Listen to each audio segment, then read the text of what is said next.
This was not just a war of trenches and artillery. It was not only fought with bayonets and barbed wire. World War I was also a financial war, one fought in gold reserves, in bond markets and central banks, and in the secret offices of financiers who never set foot on the battlefield. The soldiers paid in blood, but the bankers and governments, they were calculating balance sheets. And what they did in those years not only determined who won and who lost, it also rewired the global financial system in ways that are still trapping you today. If you think war is simply about politics and armies, think again. The First World War proved that money is a weapon and one of the deadliest ever invented. In 1914, Europe was already a powder keg. National rivalries, colonial ambitions, and military alliances had turned the continent into a chessboard of paranoia. But beneath all the speeches about honor and empire, there was a financial reality. War on this scale was impossible to fight without unimaginable sums of money.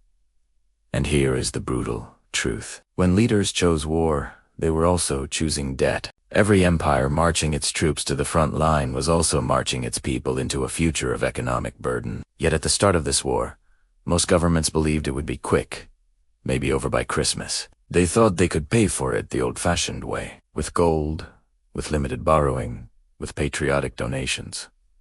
Within weeks, that illusion collapsed. The war was burning money faster than anyone could imagine. Let's be precise. In the summer of 1914, the financial system of Europe still revolved around the gold standard. Nations promised that their paper money could be exchanged for actual gold, a system that gave currencies credibility, but also tied the hands of governments. Gold reserves were finite. You could not just print endlessly without losing the trust of your people and your creditors. Britain, France, and Germany all had respectable reserves. But once millions of men were mobilized and industry was redirected to weapons, the costs skyrocketed. Germany alone was spending over 10 million marks per day by late 1914, and Britain's war costs would soon reach 2.5 million pounds every single day. The math was merciless.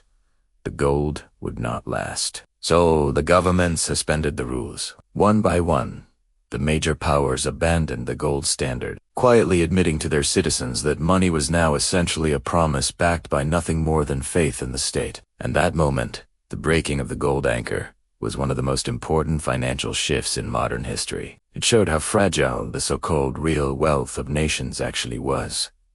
Money and power were now unshackled from metal and driven by printing presses, credit, and persuasion. And once governments tasted that freedom, they never went back.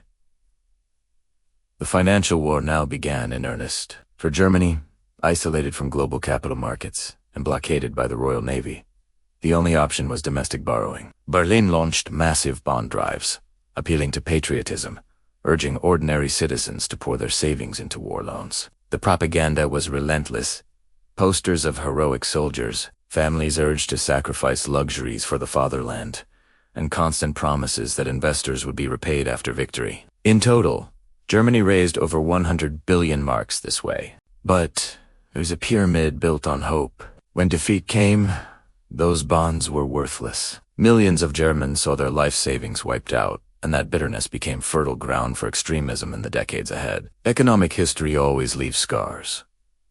Britain, by contrast, had one immense advantage. The city of London was the financial hub of the world. Sterling was trusted, and British networks reached across the globe. At first, the government leaned on short-term borrowing, treasury bills, and patriotic appeals. But very soon, it tapped into the deeper pools of global credit. Crucially, it turned to the United States. In 1914, America was officially neutral. But its bankers smelled opportunity. Firms like J.P. Morgan and Compters became the financial lifeline of Britain and France, arranging vast loans and managing purchases of weapons, food, and raw materials. By 1917, when America itself entered the war, Wall Street had already been bankrolling the Allied cause for years. This was not charity.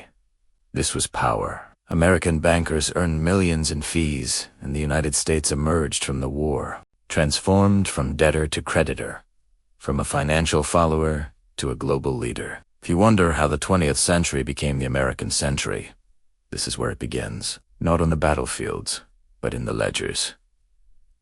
France faced its own dilemmas, already weakened by the costs of building its defenses and scarred by the memory of the Franco-Russian War. It relied heavily on loans, both domestic and international. French citizens, long known as eager savers, were persuaded to buy government bonds, but much of the deeper funding again came from across the Atlantic. France, like Britain, became increasingly dependent on American capital. This dependency would shape politics after the war, when debts loomed and repayment became a source of tension. When you hear about the interwar economic crisis, remember that it was not just about reparations or stock markets. It was also about the crushing weight of debt accumulated during these 4 years of slaughter. Meanwhile, Russia's financial war was a disaster. The empire was vast but underdeveloped, its banking system fragile and its gold reserves impressive on paper but insufficient in practice. To fund its war effort, Russia borrowed heavily from its allies, particularly France. But as defeats piled up and inflation soared, faith in the ruble collapsed. By 1917, the Russian economy was in ruins. The political system went with it. The collapse of the Tsarist regime was not just about ideology or bad generals. It was about a financial system stretched past breaking point. Economic mistakes, monetary chaos, and inflation helped fuel revolution. Once again, money and power marched together into history. The scale of the financial mistakes was staggering.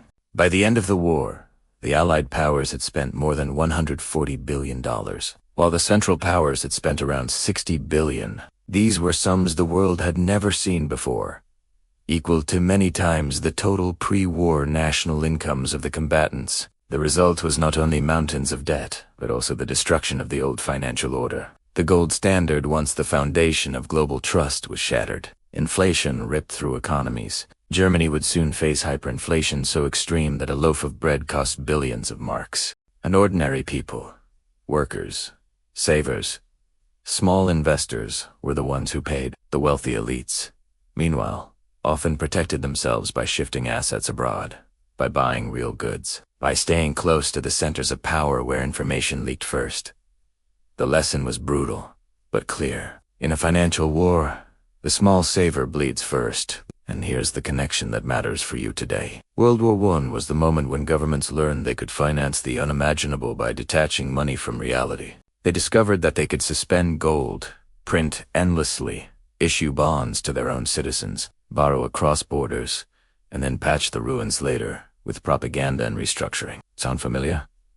Because the playbook has never disappeared. Every modern crisis, from the Great Depression to the global financial crash of 2008, carries echoes of 1914. When governments or central banks insist that this is temporary, that the fundamentals are sound, remember that. In 1914, they were saying the same thing, and millions believed them right up until the currency in their hands was worthless. When the guns finally fell silent in 1918, the world looked like a battlefield, not just in trenches, but in balance sheets. The United States, which had been a debtor nation before the war, now held the world's largest gold reserves and the largest creditor position in history. Europe, the old heart of global finance, was drowning in debt. Britain owed the United States over $4 billion.